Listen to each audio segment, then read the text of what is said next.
Kırdım endi. Kış bitti. Kömülsüz, salgın gün buluttu. Balkıydı canım bu gibi. Beni de ölüm eldiyle ölüm. Eldiyle.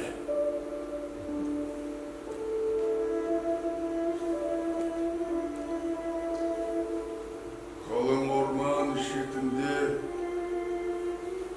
nağız jelдің өтінде өскен жалғыз жас қайың былқ-сылқ етіп билеген, сылдыр-сылдыр күйлеген болсын онда не уайым. Сол жас қайың жылапты. Басында жел жылапты. Балқиды жаным бұл күйге. Meni de ölüm eldiyle ölüm eldiyle.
Bazı zamanlarda yer betinde адамзатпен бірге қуыршақтар да өмір сүрген екен. Олардың өздерінің қалалары, ауылдары, заңдары, салт дәстүрлері болғанмен олар адамзат баласына бағынышты болды.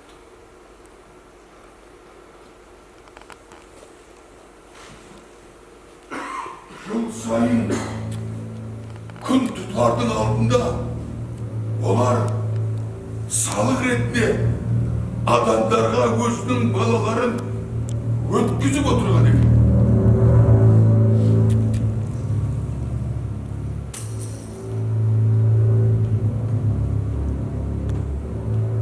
Бірақ адамдарға өткізген қуыршақтардың балаларының ешқайсысы да ата-аналарына тірі қайтпаған.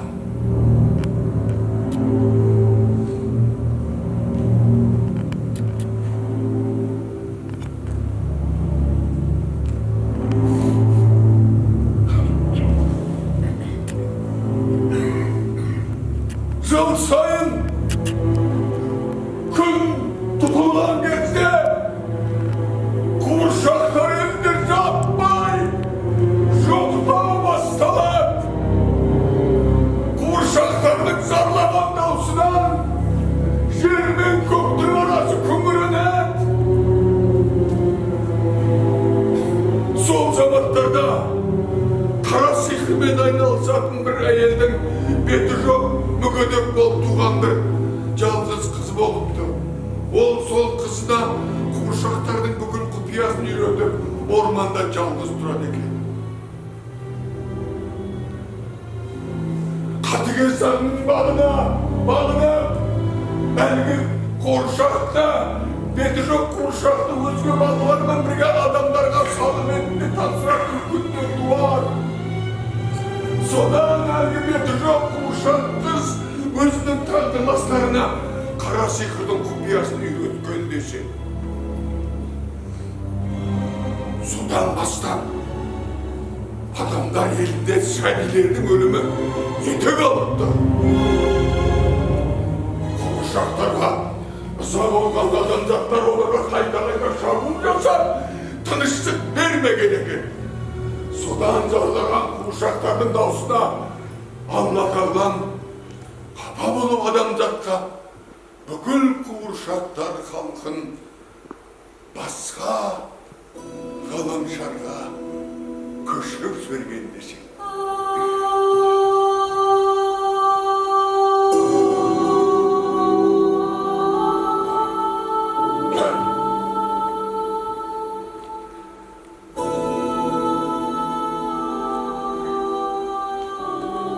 Бірақ адамдардан қулық артылған ба, олар енді жансыз қуыршақтар жасап алатын болыпты. Бірақ әлгі қуыршақтардың ішіне беті жоқ қыздың елесі кіріп, әлі күнге дейін зұлымдығын жасауда деп айтылады. Аңыз бойынша.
Мен мұнда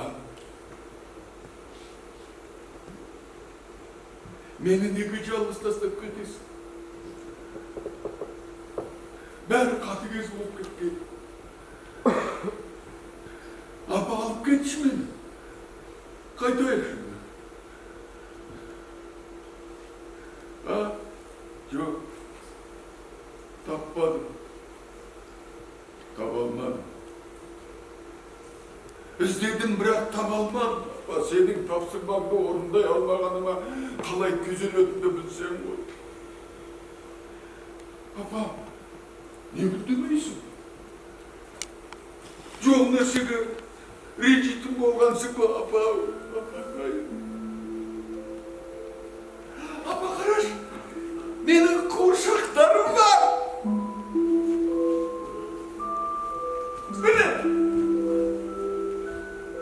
Мынау актриса. Менің актриса. Сұлу ғой, а? Алма дәрігер. Біздің ауылдың баласы. Алма жай қуыршақтар. Бұлардың бәрі жақсы қуыршақтар. Тек мынадан басқасы. Бұлар менімен ойнайды. Біз бірге тамақтанамыз. Бірге ұйықтаймыз. Апа, не күндемейсің?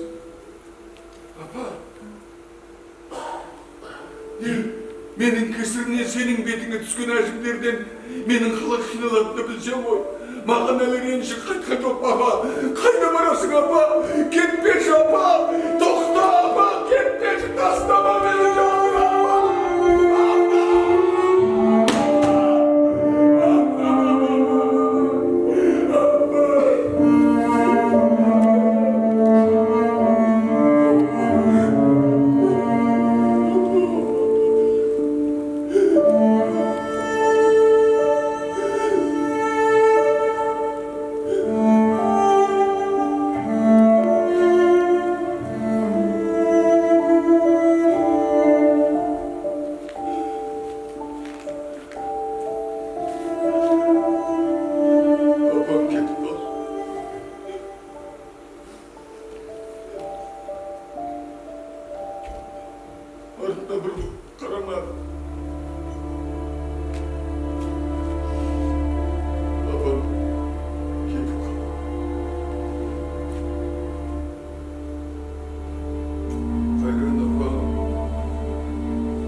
Bala oğlum gülü.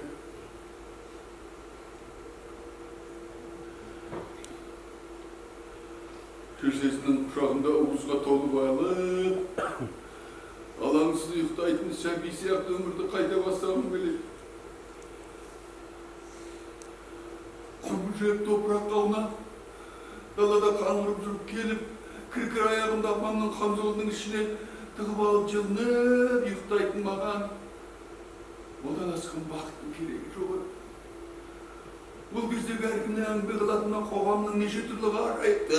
Мұның құны бірақ дейін болар.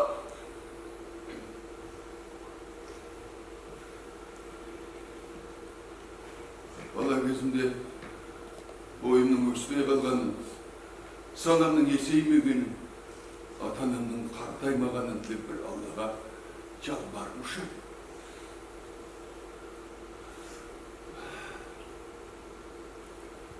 Endi işleri kalkan çok.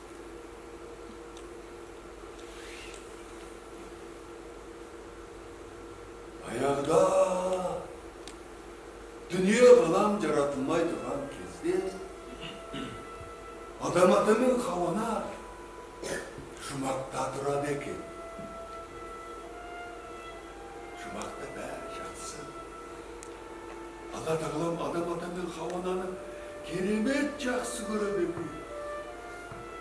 Соны қызғанған ібіліс адам-адамын хауанаға бидайдың бір дәнін ортасынан қақ бөліп жегізіп қойған екен. Бидайдың дәнінің ортасына тіліп қалатыны содан дейтін алған. Әлгі бидайдың дәнін жегеннен кейін дәрет қысқан адам-адамын хауана не істерін білмей жүргенде Алла Тағалам оны біліп қойып, оларға қатты өкпелеп, ашуланып, жерге көшірілген екен. Ол кезде жер бетінде тіршілік жоқ, тек қалың мұз қаптап жатады. Жердің үстіне түскен адам-адаммен хауана жаураған соң бір-біріне жақындапты деседі. Содан бастап жер бетінде адамзат пайда болған екен. Қайран апам ертегілерін сағындым. Енді бәрі де осы. Сендер ғана қалдыңдар.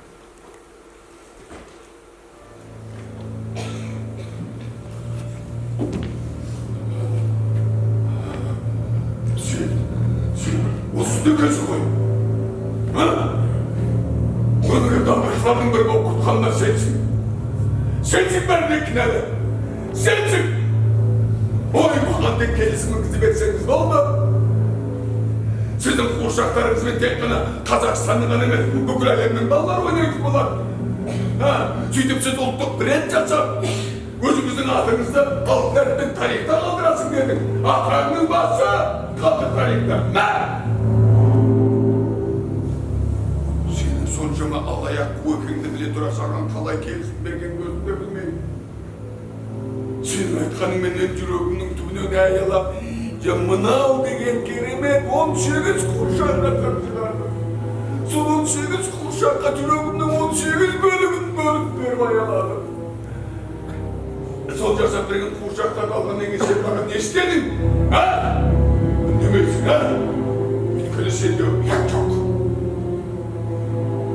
Kurşaklarının her nal kolganın giydiğini asırına düşkün değil, bıraktım da kum çıktım. Senin katı gezdiğine şıdayanmay, toktama yaşıp, arakka salınıp ettim. Dede, eşip sürüp, birinin kurşaklı kınına düşüp, türmeme de düştüm. Sen nasip ettin, minister oldum. O кезде менің жауқазында жарым мен аққудың балапанынан екі өрімдей сәбилерім бар еді. Мен араққа салынып кеткеннен кейін үйдің бүкіл ауыртпалығы менің әйелімнің басына түсті. Бірақ мен олардан ойладым ба, айырылып қалдым. Бұл жерде қателестім! Қателестім! Жазықсыз сәбилерге емес мына мен алуым керек еді ғой! Мені сәбилерге тимей мына мен алуым керек еді ғой! Қателестім ғой! Қателестім!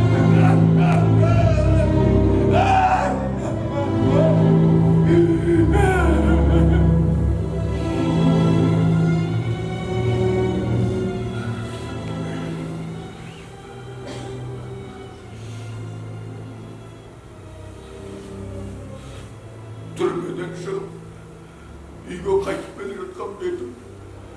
Біз тұратын 9 қабатты үйге жақындай бергенімде, сол үйден өрт шығып жатқанын байқадым. Адамдардың бері жан-жағында жүгіріп ала сүріп жүр. Әлгі өрт аспанға лаулап жақындап келіп қарасам, өрт менің бөлмемнен шығып жатыр. Balkonda әйеліммен екі балам қолдарын бұлғап шымшыреді. Ал адамдар айнала жүгіріп өрттеген лаулап аспанға шашында.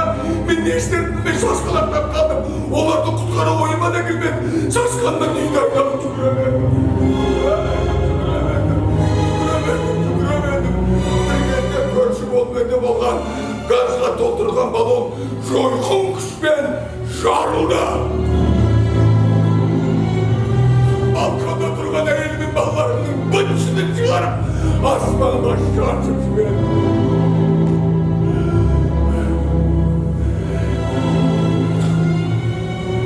Қасыма кеп құлаған баламды көрдім.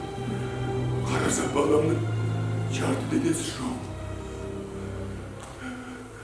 Жарты басында жалғыз қара көзі мөлтілдеп маған қарады. Көзінен кәдімгідей жас алып жатыр. Ол жасты мен сүртем. Ол қайтадан алған. Сүртем. Алған. Сүртем.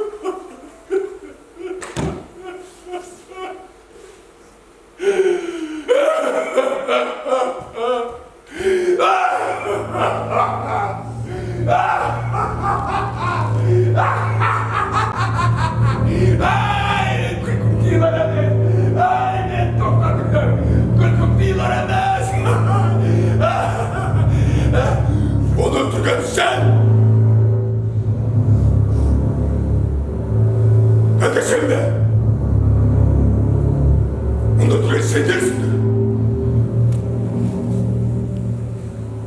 Adamға қол шошайтуға болмайды деп апам айтқан.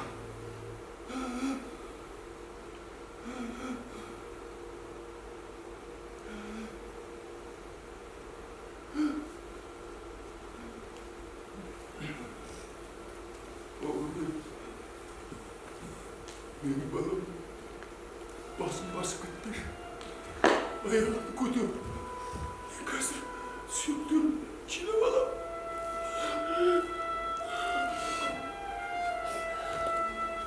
Аяғым астында мен баламның енесі жатыр. Байқаш, басып кетті демеш. Қазір сүйіктірім, сені балам. Қарағым, ана менің болым ғой. Ал келеш, қазір жинап алам. Сүйіктірім қазір жинап.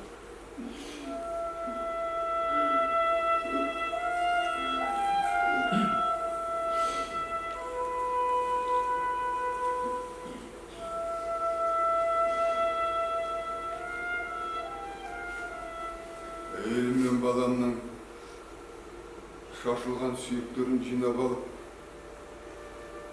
біз саған келдік, дәрігер мырза. Есіңде ме? Мен мүлдем есімде қалмадық па? Қойдың ұят еді. Әрине, менің әйелімнің балаларымның тағдырына сенің ешқандай қатысы жоқ. Сен екеуміз басқа жақтан достасқанбыз. Есіңе түсірейін бе? Ұмытып қалыпсың ғой.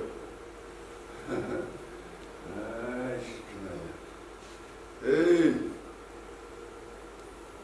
Қойшыбай есіңде ме? Қай Қойшыбай дейсің бе? Шынымен есімде жоқ. Ей, үшеуміз бір ауылда өстік қой. Сен бірақ кішкентай кезінен өзімшіл болғансың. Сол өзімшіл мінезіңмен Қойшыбай екеумізден талай таяқ жеді. Бірақ сен кейін оқыдың, үлкен дәрігер болдың. Жұрттың бәрі сенен мақтанатын болды. Бүкіл ауыл болып сенен мақтанды. Бірақ сен кекшіл екенсің. Сол бала кезде жеген таяқты өмір ұмытқан жоқсың. Есіңде ме, Қойшыбайдың 8-ші сыныпта оқитын баласы бар еді. Сондай жақсы бала еді. Сол аулада балалармен ойнап жүріп, қарнына төбелесіп кетіп, қарнына арматура кіріп, ауруханадан бірақ шықты. Сен ота жасадың. Айтма деп жалынба. Айтам, аузыма қақпа қоя алмайсың. Мен бәрін айтам. Айтам, сен ота жасадың, бірақ ота әлсіз болып шықты. Жазылмаған баласын үйіне алып кеткен Қойшыбай, ішін аққан әрінен сүрте, қияли болып кетіп, ақыры екеуінің де өмірі қысқа болды. Кейін ауруханада баланың ішін жарып қараса, мәйіттің ішінде әлгі арматура кірген шегі бүтін. Оның ішінде не жоқ екенін білесің бе? Дұрыс, сен білесің. Білесің. Бір бүйрегі жоқ. Сен оны Қойшыбайға ерегісіп, кесіп алып, тартып жүргенсің. Операцияны өте сәтті жасағансың. Бейшара бала, сондай жақсы баламен көз тиіп кетті ме қайдам? Сен ерікті болдың, пысық болдың, байыдың.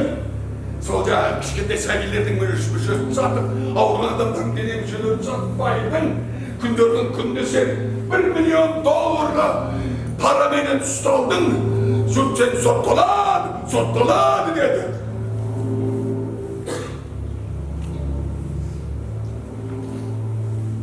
Бірақ бізде сотталмайды екен.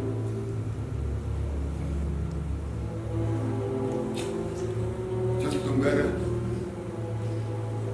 сол жағдайды айтып шулап жүрген кезде сен аурухананың бастығынан да кеттің. Сондай ушудың кезінде 13-14-тегі екі егіз қызың жоғалды. Саған кектенген бір қызың туғаға кетті. Бір ай іздеп таппадың. Күндердің күндеп есің алды үрген етке далаға шықсаң, босағанда ілулі тұрған қызыңның екі денесін көрдің. Сен адамдарға жасаған бүкіл қиянатыңды, жас сәби нәресте періште қыздарының өміріне жауап бердің. Ал әйелің болса, қыздарымыз деп қаңғырып жүріп, кісінің қолынан қаза тапты. Ал 80-ден асқан шешемен қапқуас боп жалғыз қалдыңдар.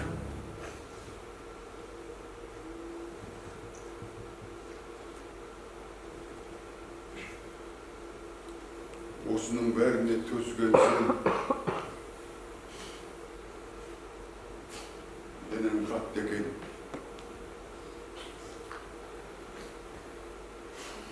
Mene ақыр екеуміз тағы да кездестік.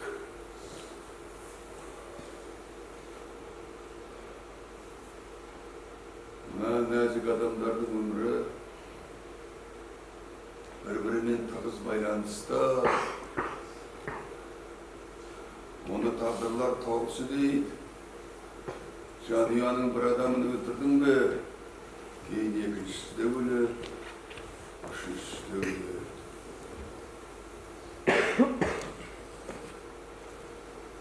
Мына тұрғандардың бәрі жарым-жан адамдар. Бұлар тек бала кезде ғана толық болған. Қазір жүр, жақындарынан қалай жоғалғандарын ойлап зар илеп, орындалмаған армандарын, махрум болған мақсаттарын ойлап, зар еңірейді. Олардың даусын естігенде сай сүйегім сырқырайды. Олардың даусымен естимін, естімеймін, естимін, естімеймін, естимін, естімеймін, естимін. Олардың даусын естимін. Олар деген қазір барлық жағдай жасап қойған. Олар ешкісі тайынбайды. Олар қазір титтей нәрсенің бәрін басқаша қылып жатыр. Көрінгеннің бәрін үйіне тасып тығып жатырмыз. Еш нәрседен қорқпайтын, еш нәрседен алаңдамайтын, еш нәрседен ойламайтын. Қатыгез заманнан өтіп келе жатырмыз. Тек мен деген асқақ идея ғана асқақтап тұр. Осындай ұлы идеямен асқақтаған, осымен бұларға ұрпақтың тағдыры ертең не болады? Олар бәрін есептеп қойған. Олардың идеясы асқақ. Олар тағы да жерді құртып сатып бермекші. Олар солай. Естимін, естімеймін дауыстарын. Естімеймін дәл қазір. Алай түлей кезімдемін, көңіл пәс көзімдемін. Тасталса көзіме тектөнерім, несіне жаным салмақтарылдым. Кезім жоқ шындық итті айта алмаған, жоқ екен оны ешкім керек етер, кіреді. Өлеңіме шайтан арам, ақынның өлеңі қайта-қайта ойыма орала береді. Ол ақында заршылап алысып жүріп, өмірден өтті де кетті.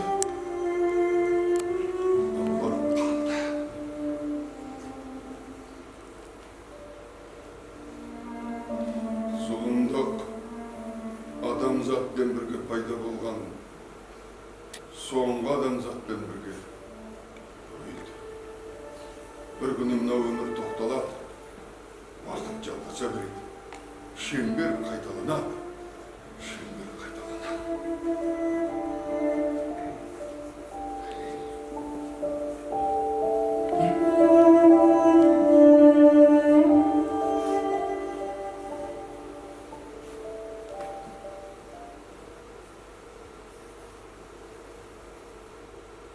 Meni еш ауысқан деп ойлайды. Олармен қалай араласу керек екенін білмей басым қатады. Қасына жақындасам болсын маған жәндер ашыған болып, арқамнан қағады. Ал былай шыға берес ту сыртымнан өлекседей өкіреді. Көзіме қарап шындық айта алмайтын өлермендерді иттік етінен жек көрем. Үйде жатып диванда шындық айтып шатқа шыққанда алдын жабатын өлекседерді иттік етінен жек көрем.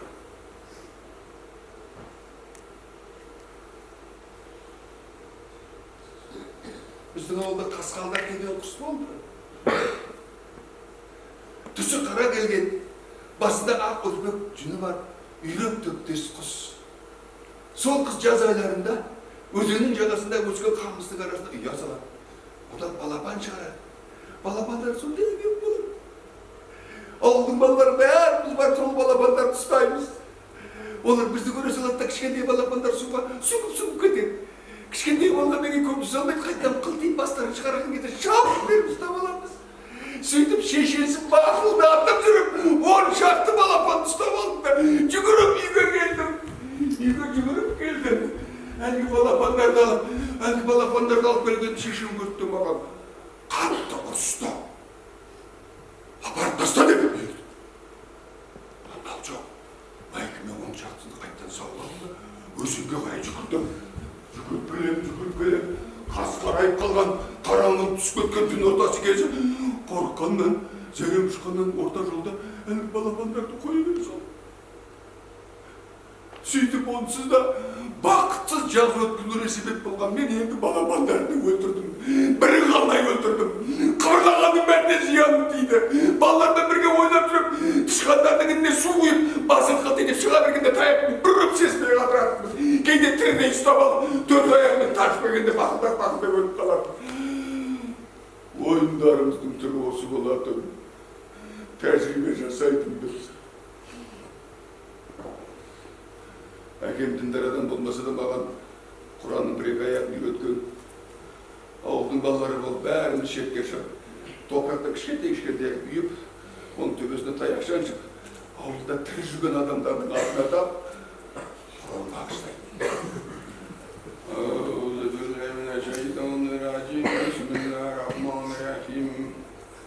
Мәлік яумиддин яка набду ва яка настағин.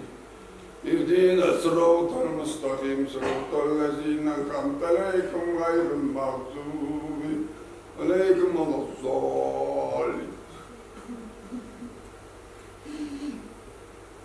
Oyunumuzda duruyoruz falan. Kişkenteye tutup жаңағы кісілерге қайт, жоқ деп әлі айтады. Басқа балаларға көршілері болып көңіл айтады.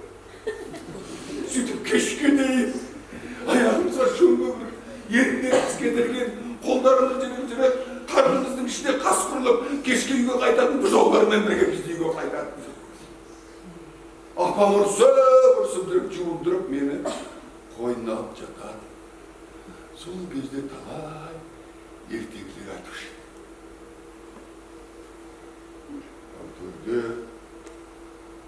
өмірі бала еркелетіп көрмеген, басын көрпемен бүркеп ұйықтайтын әкем жатады.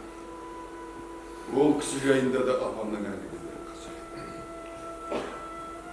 Біздің үйдің төбесінде қос ауыз мылтық жататын.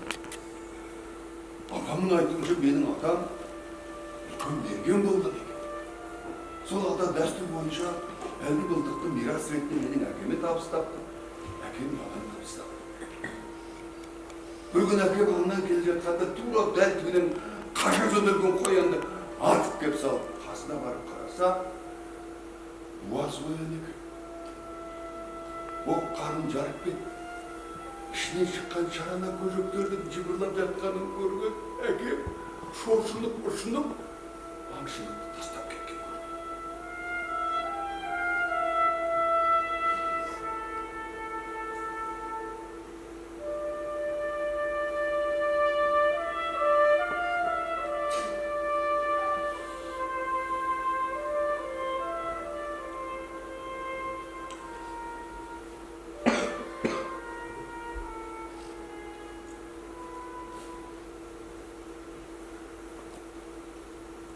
Апамның айтуына қарағанда қыста соғым кезінде мен ауыл сыртында қоршалып тұрған жылқылардың қорасына кіріп кетіппін.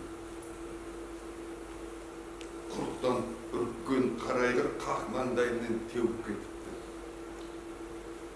Несалаң болып қалған мені апам мен әкемнің апармаған жері жоқ. Біздің ауыл мен орталықтың арасы бірақ жер. Соған дейін адамдар жаяу жүретін. Апам мен әкем кезек-кезек арқалап мені апарды. Орталықтағы дәрігерлердің әрбір есігін ашып жүріп кешке үйге қайтып қалады. Әлі есімде кезек-кезек арқалап келген апамның арқасында жабысып отырып, артта қалып қалған әкем тартып келе жатқан темекісінің тұқылын жартысын қарға лақтырып жіберді. Мына бала өліп қалса қайтеміз? Тоқтай қалды. Арқасында жабысып отырғанмен бір ұрғап қойды да арадан жүре берді. Мен қалай өлетінімді ойлап келе жатырмын. Bir кезде апам кілт тоқтай қалды да жалып қарап зілді дауыспен өлмейді деді.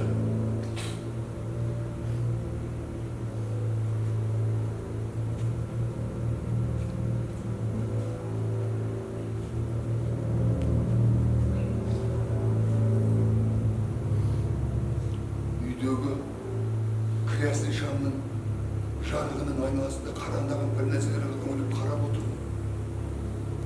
Bir кезде терезеге бір нәрсе сарт ете қалды. Жүгіріп барып қарайын десе, терезеге қырау атып қалған түк көрінбейді. Мен ол экранды қолап біраз еңбектеніп бүрлеп кішкене тесік жасап алып сыртқа көз салдым. Алғашында ештеңе көрмегендей болды. Бір кетерде қараңдаған бір нәрсені байқадым.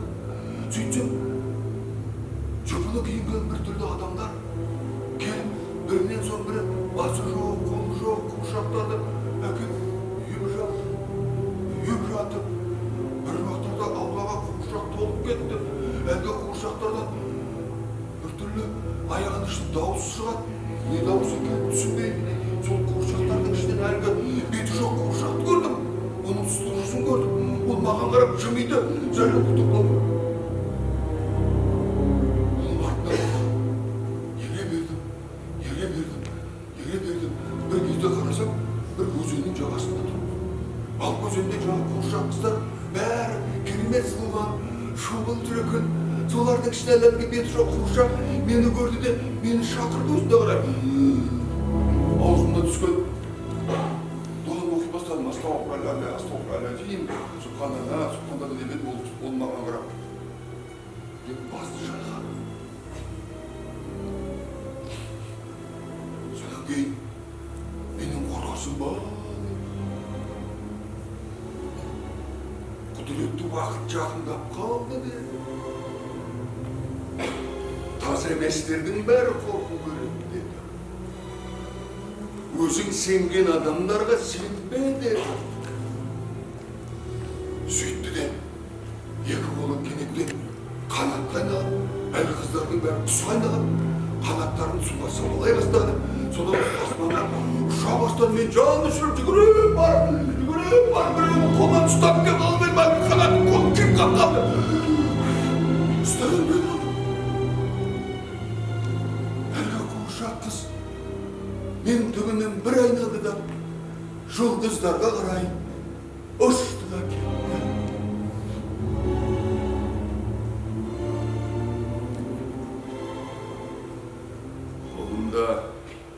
Күйген қолында бір тал қауырсын.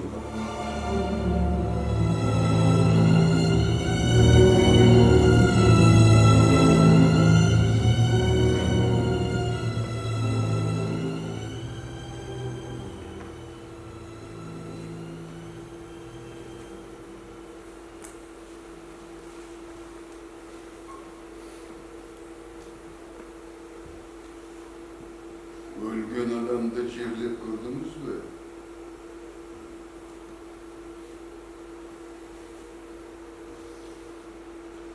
Біздің жақта жаңбыр көп жауады.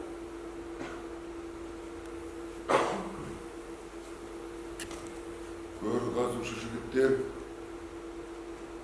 белшелерінен суға малынып тұрып, мәйітті көме салады.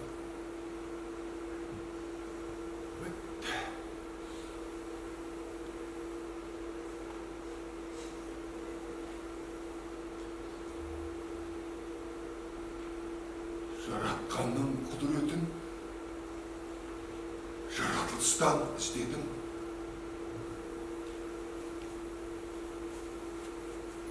Кіммін мен? Кіммін?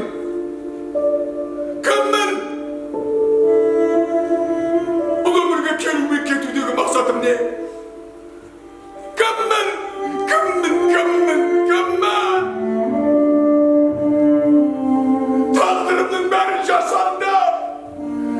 Сендердің қолдарыңмен жасалған тағдыр. Мендегі кешірілмейді.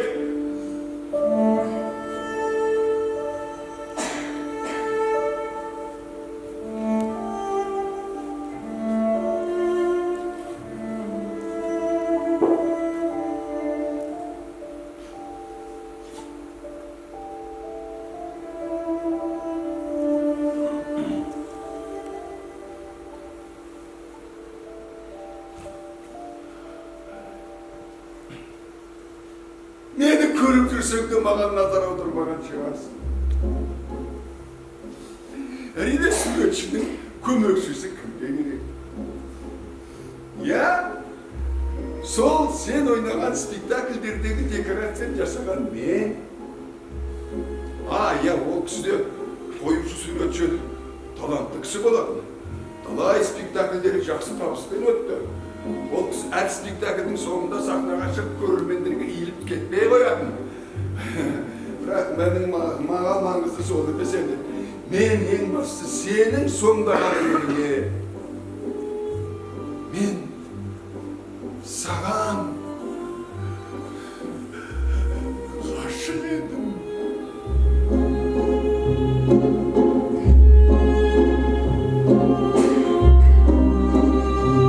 Әрбір жасаған декорацияға мен сенің сұлулығыңды өткізгім келді. Сенің сұлулығыңды бүкіл әлемге паш еткім келді. Сенің әрбір жүрген жүрісіңнен, сөйлеген сөзінен, күлген күлкіңнен шабыт алатынмын.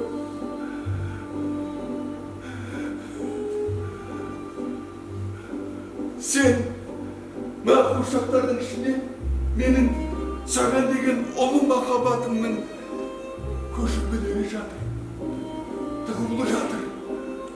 Оны шығаруға болмайды. Ол шықпайды. Шығаруға болмайды ол махаббат сезімін. Ол шығып кетсе, қасиеттен бөлек. Ұстаханадағы барлық қуыршақтардың бәрімен сенің бейнеңді жасайтын. Кейде сені әдемі қуыршақ жасап, мына балаларды менің екеуміздің балаларымыз деп, екеуміз ерлі-зайыпты болып ойнайтын.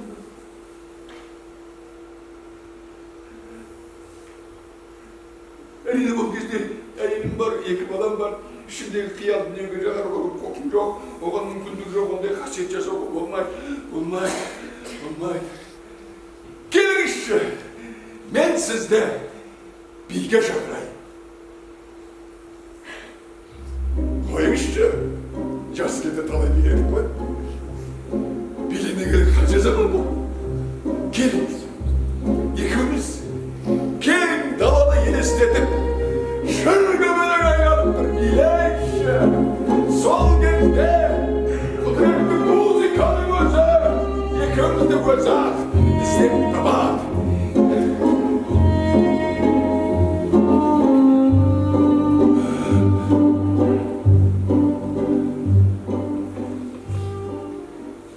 Сен менің көзімнің ішінде өмір сүретінімді білесің бе?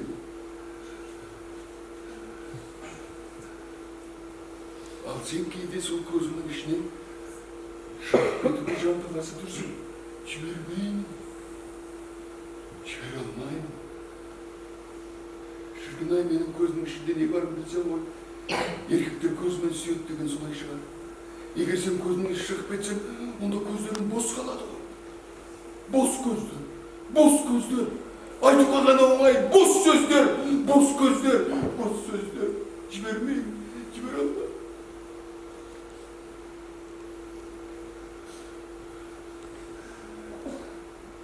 Сенің қалай қиналып жүргенді көру мен үшін үлкен азап. Кейде тіпті қатты мұңайып назданасың. Ал кейде зәріңді жыланның уындай шашып күресерсің. Содан кейін көрді әлсіз күй, әбден шаршайсың. Әлің бітеп бейшара күйге түсесің. Сол кезде сенің керемет әлсіздіктен көрінген сұлулығыңды көріп мен шыдай алмай жүгіріп барып құшақтап жібере алмаймын көзімнің ішіне. Жібермеймін.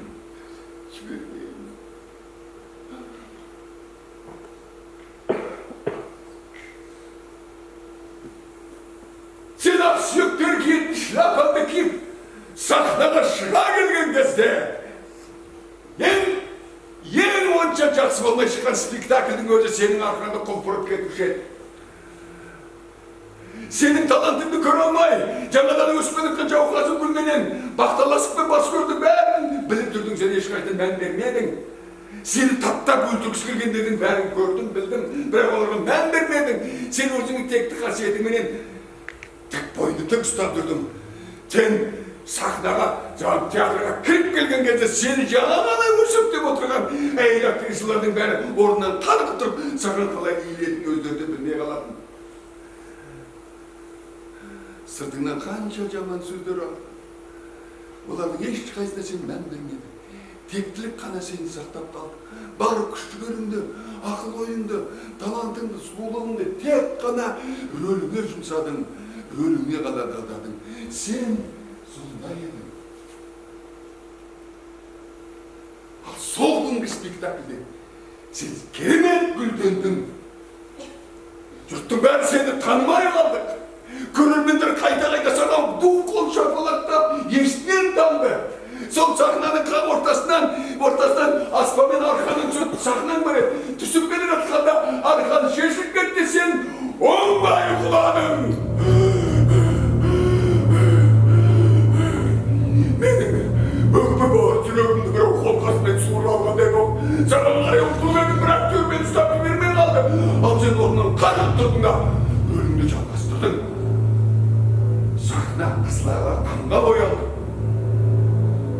Рөлің біте салысымен құладың. Спектакль бітті, шымылдық жабылды. Сені екі актер көтеріп алып кетті. Саған түк қарай да алмады. Желіншегің қақ ортасынан мұрт сөніп кеткен екен.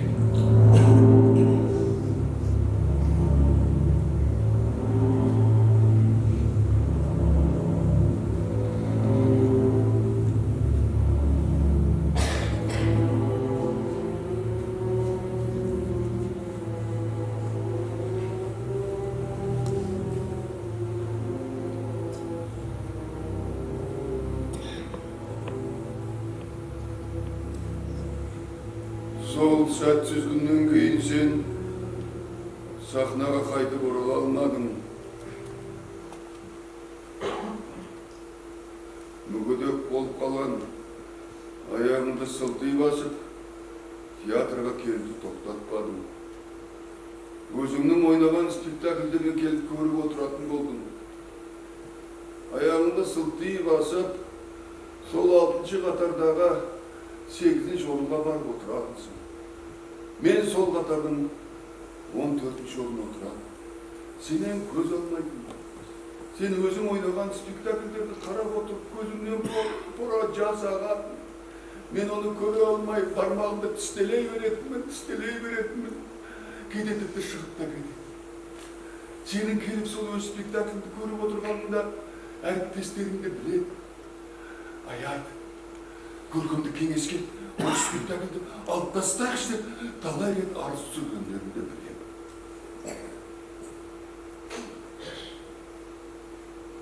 Сол күні жаңбыр толастап жауып тұрған кезде ақсүйектер киетін ақ шляпаңды киіп, сен тағы да театрға келдің.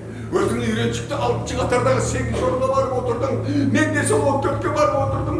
Бір кезде де кенеттен аузыңа бірдеңені ішіп бергендей болдың. Сәлден уақытта аузыңнан ақ көбік атып, қалшылдай бастадың. Жан-жағыңдағы көрермендер тал-түректен тастайын тұра қашты. Сен шымылдық жабылды, сені біреулер ауруханаға алып кетті ғой.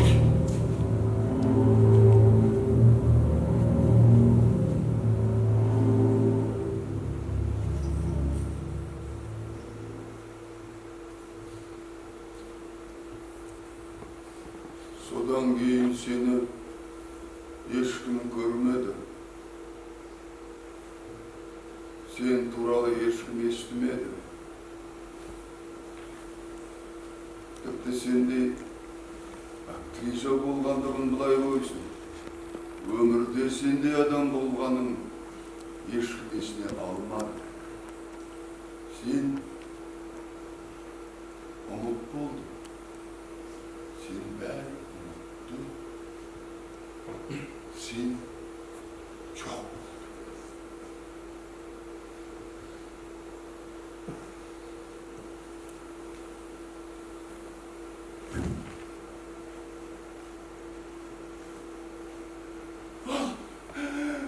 Ал сен менің қасымда екеніңді олар білмей қалды. Сен менің қасымда болдың. Мен сені өзім киіндірдім, өзім тамақтандырдым. Өзім.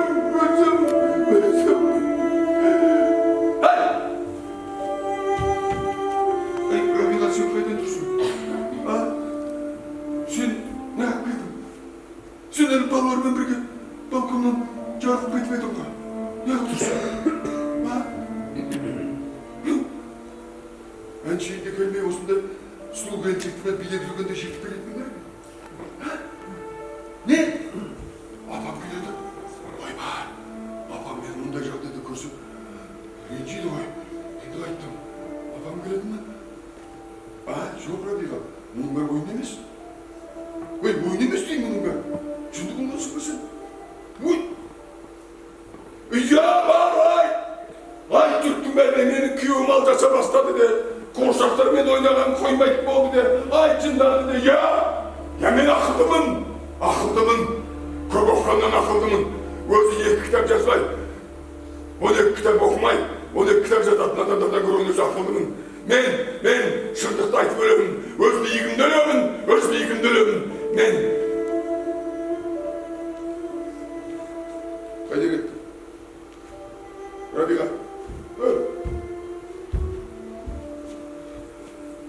менің әйелімді көрдіңіз бе? Жаңа осында тұрды ғой.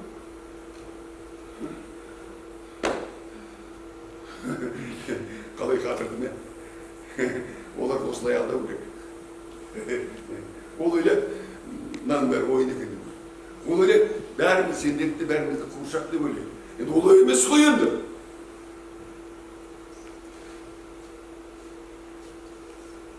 Қазір апам келеді.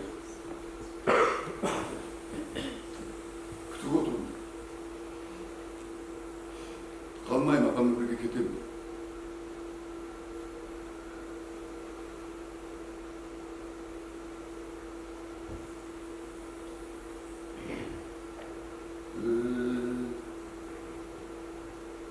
Sen de bağışlanmama kuşası koyda bizlerimizi kuşak ana oturanlarla kuşakta hiç kaysımın tavsiye gelmeydi.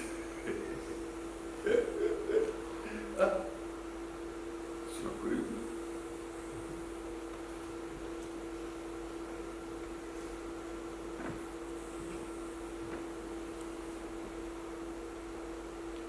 Sen kuşaksın ya. Kuşaksın.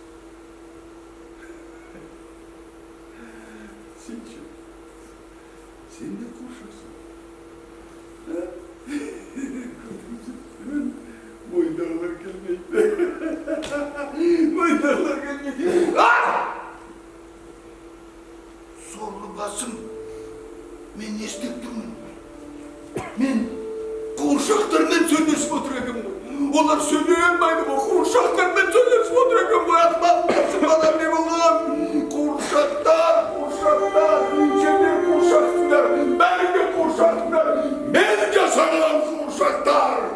Сендерді бәрін осылай киіндіріп, осылай тамақтандырып, осындай галстук таққызып қойған мен жасадым. Бәріңде осындай креслоға отырғызып, қызмет беріп өсірген мен өсірдім, өзім ғана құтылам.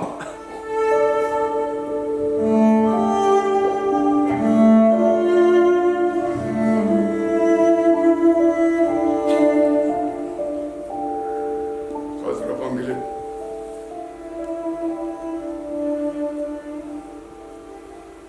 Бәріміз де қуыршақтар еліне кетеміз.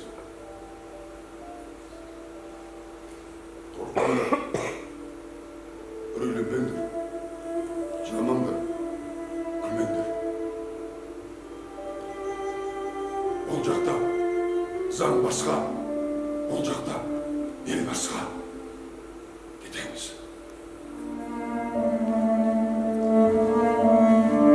Сәби болғым келеді. Құста болғым келмей, қанатым бар күмістен жаратылған.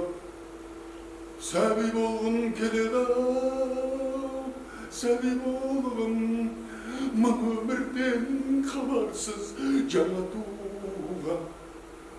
Сәби болғым келеді. Анасының құшағында уызға тойып алып, албырап, ұйықтап жатқан сәби кезінен өмірді қайта бастағым келеді.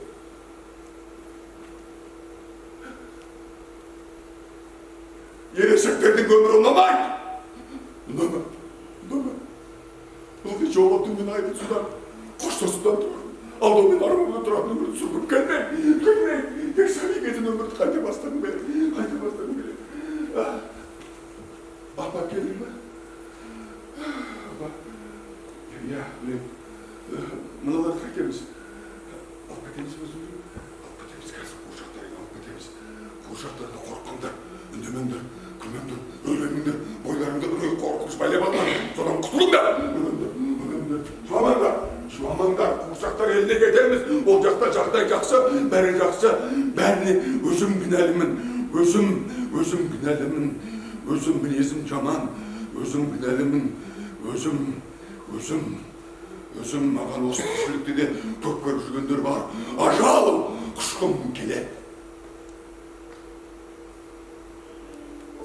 Тас кедейдің тірлігінің тозғаны мені шаршатты. Тауық мейлі талталының озғаны мені шаршатты. Күннің көзге сенімімнің созбағы мені шаршатты. Ташжүректі жендеттердің қозғаны мені шаршатты. Ажал құшқым келеді. Қыз сорлының намысының тапталғаны шаршатты. Хас өнердің озбасының жатталғаны шаршатты. Әңгүдіктен ақылдының ақталғаны шаршатты. Жарық көрмей ақ бойдың сотталғаны шаршатты. Ажал құшқым келеді. Кемеңгерді кешір ал құшқым келеді.